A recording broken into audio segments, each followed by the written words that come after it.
Eli onko ja on todellinen pelko voida todella hyvin, kipinöidä, virrata ja tulla oikeastaan siksi, mikä kaikkien pyörteiden jatkeena joka tapauksessa on jo aikamoisena ihmeenä syntynyt tietynlaiseksi jatkeeksi, jatkakseen luomista lisää ja laitakseen lisää. Nyt se on aika hyvä mahdollisuus, että jos emme ole nähneet vanhempiemme tai isovanhempiemme niin paljon,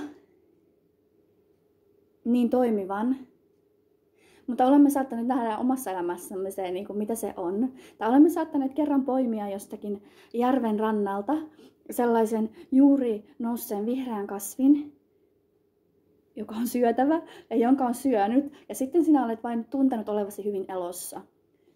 Todellinen pelko on varmastikin tuntea tunteita, koska se tarkoittaa, että sinun täytyy voimakkaita energiamyrskyjä tai pienempiäkin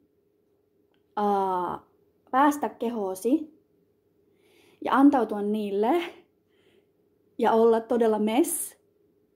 Ja se ei ole tietääkseni niin yleistä.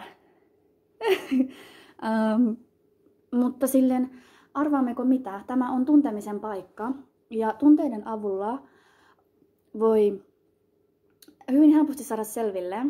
Tunnet välittömästi intohimoa ja innostusta, kun olet menossa oikeaan suuntaan. Ja naps on niin helppoa. Naps on niin helppoa. Se ei ole niin helppoa, jos on vuosikymmeniä padonnut tunteita, mutta jos ei ole, jos pääsee niin kun, jossain kohtaa elämässään siihen niin kun, jonkinlaiseen virtaan, niin naps on niin helppoa tietää, että menossa oikeaan suuntaan. Ja se oli oikeastaan se koko ajan se juttu, mennä sinne suuntaan, mikä on sinulle näytetty ja mikä sinua innostaa, koska on ihan hyödyllistä olla iloinen ja rakastaa. Sanoisin, että kykyä tuntea on tänne tultu harjoittelemaan ja ne kertovat meille hyvin paljon, minkälainen saa meidät sisään ja mikä voi saada meidät ulospäin. Ja ylipäätään, jos on ollut ikuisesti näin sisään, niin mikä tahansa liikutus. Ja sen voi myös hyvinkin nähdä, että mikä tahansa järkyttävä liikutus tai mikä tahansa niin kuin semmoinen oikein, minkä tahansa vaikka isolla tavalla liikuttavaa, niin se on vain niin kuin ihminen tarvitsee sitä kokeakseen, koska hän haluaa tulla liikutetuksi, hän haluaa todella tulla eläväksi ja niin kuin, jotta hän voisi heittelehdittyään niin kuin,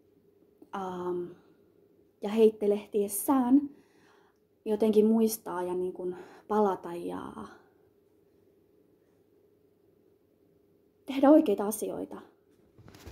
Ja se, että jos joskus tai usein tuntuu, että löytää itsensä kiduttamasta itseään ja löytää itsensä myös kitumasta, eli on itse kiduttaja ja kituja, ja että on niin kuin hyvin eri mieltä olevat vastakkaiset jotenkin puolet, tai niin kuin luo itselleen niin kuin ulkoisista olosuhteista sellaiset muurit, jotka ovat ikään kuin ulkoisia, mutta se kiduttaja on lopulta sinä itse. Niin tulee mieleen jakaa tarina. Luen Joe Dispenzan yliluonnolliseksi kirjaa. Siinä hän jakaa tarinan tai näyssään ja meditaatiossaan.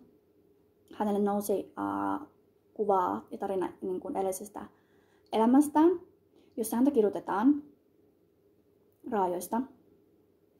Ja sitten lopussa hän päättää katsoa siinä tarinassa, hän katsoo murhanhimoista kiduttajansa silmiin. Hän näkee itsensä katsoessaan kiduttajan silmiin. Hän tajuaa olevansa siinä samassa tarinassa sekä se kiduttaja että kidutettu. Ja tässä on jonkinlainen viesti, että voin hyvin pitkään kiduttaa itseäni ulkoisilla olosuhteilla, ihmisillä, tapahtumilla, jotka tulevat sisältäni, mutta jotka tulevat ulkopuolelta myös. tulevat luokseni ja kaiken sen niin kuin peilaavuuden, mikä on, minä roolitan, kästään rooleihin tuon ja tuon ja tuon.